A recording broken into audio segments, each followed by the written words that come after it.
Fala pessoal, tudo bem com vocês? A CBF resolveu demitir o chefe da comissão de arbitragem, Leonardo Gaciba. Quem vai assumir e o que muda a partir de agora? Eu vou dar minha opinião sobre isso. Chega mais, eu sou o Chico Garcia, inscreva-se no canal e vamos juntos!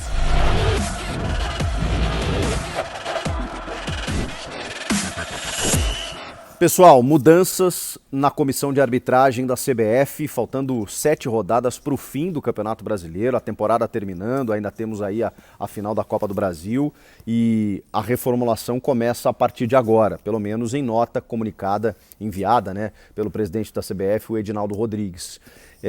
O Leonardo Gaciba, que chefiava a comissão de árbitros desde 2019, foi demitido, foi afastado. O Leonardo Gaciba, para quem não lembra, foi um bom árbitro de futebol. Eu acompanhei a carreira dele por ser conterrâneo, ele é do Rio Grande do Sul. Acompanhei ele no começo, obviamente errou como todos os árbitros erram, mas foi eleito 4 vezes seguidas o melhor árbitro do Campeonato Brasileiro. E estava bem cotado para disputar uma Copa do Mundo, só que não, por conta de testes físicos e problemas, ele acabou não conseguindo dar continuidade na carreira, virou comentarista e estava chefiando a arbitragem. Eu lembro de conversar com o Gaciba várias vezes sobre os problemas da arbitragem, que passam muito mais por outras questões, por questões muito mais complexas do que necessariamente por erros ali dentro de campo. A estrutura como um todo, ela tem que ser modificada, ela tem que ser estudada. E o Gaciba dizia, eu tenho um sonho de, ainda como árbitro de futebol, ele ainda apitava quando eu tive essa conversa com ele, de ter na minha carteira profissional, na minha carteira de trabalho profissional da arbitragem. Porque o que acontece, muitos não sabem, o árbitro ele precisa designar, isso por lei, outra atividade, outra fonte de renda. Ou seja, os árbitros não podem depender da arbitragem. Isso é um absurdo. A gente vê cada vez mais investimentos no futebol, com estádios modernos, com a tecnologia chegando, com jogadores ganhando cada vez mais e a arbitragem sendo colocada em segundo plano. A arbitragem que decide jogos e campeonatos e que pode fazer um clube perder milhões e milhões e milhões por conta de um erro. Os erros vão continuar acontecendo com a profissionalização? Claro que vão, mas aí você vai poder cobrar. Mas aí você vai dar pelo menos uma estrutura para esse cara que é uma peça importante dentro da engrenagem do futebol, que ele precisa ter. Gente, existem 2 funções amadoras no futebol, a de gandula e a de árbitro. A gente não pode mais admitir isso, E para quem é interessante não profissionalizar a arbitragem? A arbitragem hoje é um bico. É um bico. Os caras têm uma academia, os caras são funcionários públicos e eles apitam domingo, 4 da tarde no Maracanã com 60 mil pessoas, com transmissão ao vivo para todo o Brasil, com jogadores que ganham mais de R$1 milhão por mês. E ganham ali R$5 mil para apitar um árbitro FIFA do primeiro escalão. Aí você vai me perguntar, mas 5 mil por jogo? Esse cara, se ele apitar quarta e domingo, ele ganha 20 pau por mês. Tá. A gente tá falando 20 não, se ele apitar quarta e domingo, ele ganha 40. Mas a gente tá falando de um cara. E tá bem, os FIFA são 10 no Brasil hoje. Se ele se machucar, ele não apita. Se ele errar e for para a geladeira, ele não apita. E se ele não apita, ele não ganha. Então não há estrutura, não há respaldo. Enquanto não houver uma cirurgia na estrutura interna, em todos os setores, para que a gente resolva e entenda a arbitragem como algo importante, a própria nota diz da CBF, investimos em tecnologia desde 2018, tentando minimizar os erros, mas não investiram no principal, que é no ser humano. Gente, a tecnologia é operada por seres humanos. Não vai adiantar de nada a gente ter o VAR, a gente ter a tecnologia, a gente tem as linhas traçadas, a gente tem 30 câmeras no estádio. Se os caras responsáveis por operar essas máquinas são humanos e não têm preparo nenhum. E eles têm que cuidar da sua saúde mental, da sua saúde física, das viagens, da sua estrutura financeira, tudo sozinho, eles não têm um chefe. Tem, mas... Vocês acham realmente que o árbitro, depois de um domingo, ele se reporta ao seu chefe, ele vai para uma reunião, ele fala, vamos analisar aqui. Por mais que existam reuniões semanais e tudo, por videoconferência, à distância, ele sabe da escala, estou no jogo de quarta. E às vezes o cara erra no domingo e a escala saiu antes e ele vai continuar apitando. E eu também não sei se geladeira é o digamos assim, a solução mais correta, tá? Porque se cobra muito disso, pô, os árbitros não são punidos. Vocês acham mesmo que quando o cara erra, a solução você expor publicamente o cara dizendo, ó, você tá punido, você vai ficar tantos jogos sem apitar? Os erros, quando as pessoas vão entender que os erros eles são consequência e não causa, eles são a consequência de uma estrutura falha. E eu não tô aqui passando pano não, tá? Foi um absurdo que o Vinícius Araújo fez ontem no Maracanã. Foi um absurdo, algo inclusive inexplicável, que a gente está tentando entender até agora.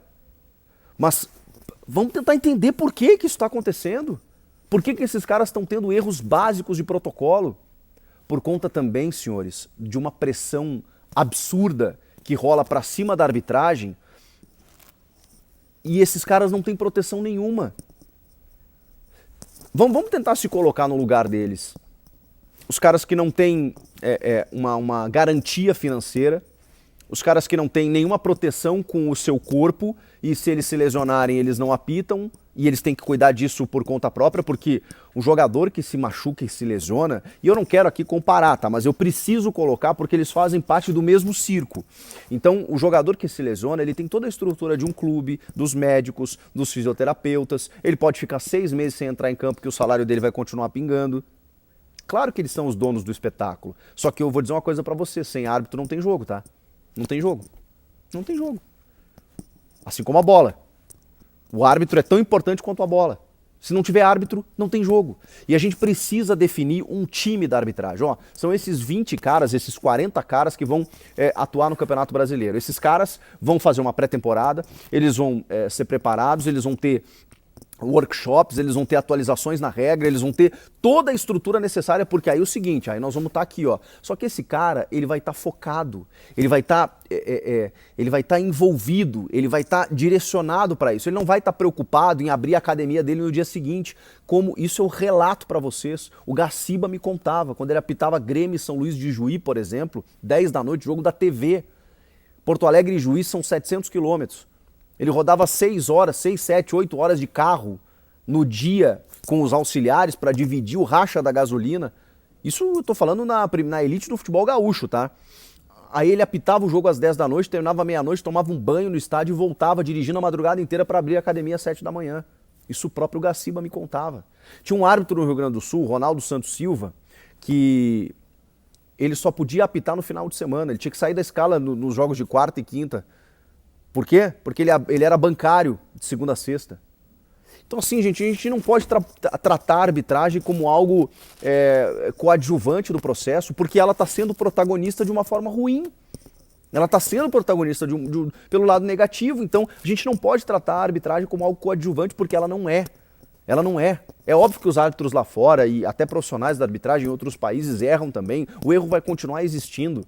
Só que a gente precisa melhorar as condições para ver se a gente entende um pouco mais o processo.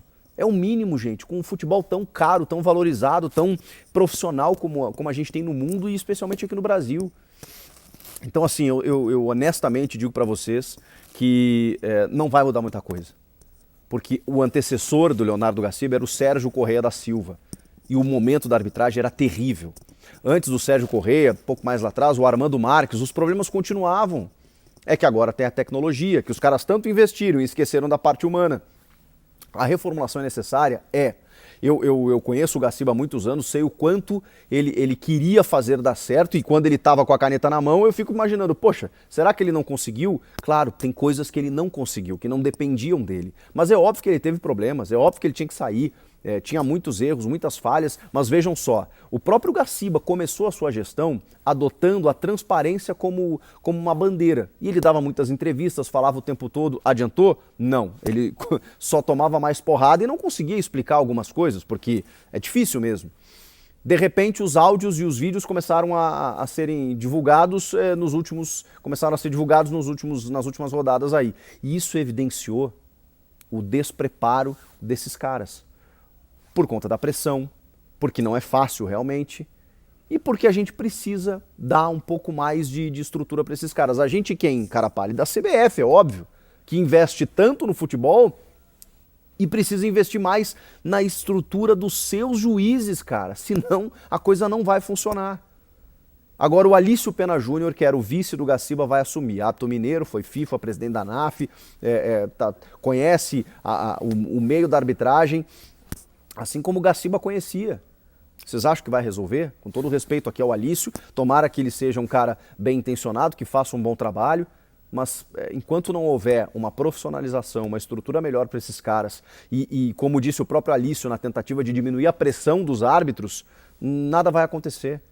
Esses caras precisam, pode até ser, digamos, antipopular ou impopular o que eu vou dizer aqui, mas esses caras precisam de proteção, para que eles errem menos. Eu não estou aqui sendo carinhoso com os árbitros à toa. Primeiro porque eles merecem respeito, obviamente, como todo mundo. Mas não é só por isso. É porque eles vão, com melhor estrutura e melhor preparo, melhorar o futebol. E é tudo que a gente quer.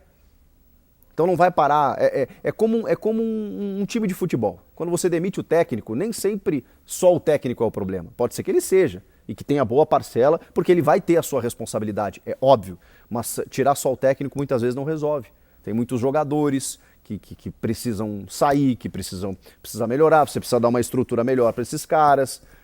Tem todo um contexto envolvido. E o mesmo vale para a arbitragem. Eu fico muito triste com isso, eu tenho amigos árbitros que me relatam o seguinte: Chico, a pressão está muito grande, os jogadores não respeitam mais ninguém. Por quê? Porque os erros estão aí, né? Então a imprensa bate o tempo inteiro, os caras estão sem credibilidade, os jogadores que ganham mais de 1 milhão vão lá, partem para cima de juiz e nada acontece. E o cara tem que controlar tudo isso. Numa transmissão ao vivo, com 60 mil pessoas no estádio, correndo o risco de não apitar no próximo jogo e não ter o dinheiro entrando, né, para poder pagar as contas.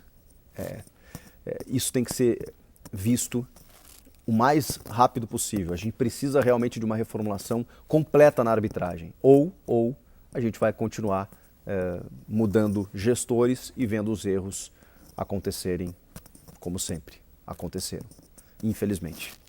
O que vocês acham? Vocês acham que vai mudar mesmo a arbitragem? O que tem que ser feito? Comenta aqui, inscreva-se no canal e volto na próxima. Tchau!